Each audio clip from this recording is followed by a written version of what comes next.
On reprend la vôtre avec une Super Famicom, donc avec deux manettes. J'ai une manette ici,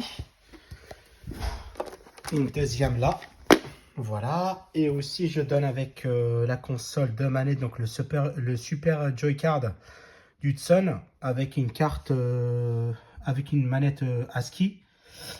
Voilà, c'est une donc Super Nintendo qui est switchless par FF6Man avec bien sûr son transfert d'origine. Je vais la vendre en lot avec la Famicom AV pour la seule unique raison. Pareil, je partage le même câble que j'ai acheté donc sur Retro Game Cable. Donc c'est le Universal Nintendo RGB. Donc c'est un câble à presque 60 €.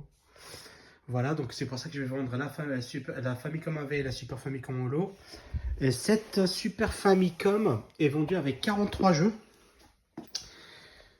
Donc j'ai les 3 Donkey Kong, le 1, le 2, le 3. J'ai donc le Castlevania, Aladdin, Tiny Toon, R-Type, Sho Nakamura, Contra, donc Zelda, Gogo Hackman 2, 1, 2 et 3, Star Fox, Aria 88. Et j'ai les Mega Man X2 et X3. Il y a Kirby, il y a Goof Troop en version PAL, donc on va tester le côté switchless avec Goof Troop justement. Il y a F-Zero. Il y a donc Fatal Fury 1, 2, Special, Art of Fighting, Samurai Spirit. J'ai les Magical Quest 1, 2, 3. Donc un autre jeu de Mickey avec des ballons de Goodrush, donc que j'aime pas trop. Mais bon, après les goûts et les couleurs comme on dit. Mickey Mania. Il y a Street Fighter 2, Street Fighter 2 Turbo, Super Street Fighter 2. Donc Dragon Ball Z 1, le 2, le 3, le Hyper Dimension. J'ai Mario Kart, Yosha Island. Mario, je pense là-dessus, il y a tous les Mario, les anciens de la Famicom. Après, il y a Mario World. Et j'ai deux converts que je vends avec cette console-là. Donc, vous avez le Nightmare Busters et vous avez le Demon Crest. Donc, ces deux-là, ce sont bien des converts. Hein. Voilà.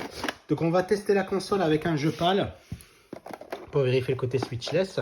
On va prendre Goof Troop et peut-être un Super Mario World classique. Donc, voilà. On va tester ça sur le Super Trinitron. Voilà, donc j'allume pour la Super Famicom. Hop.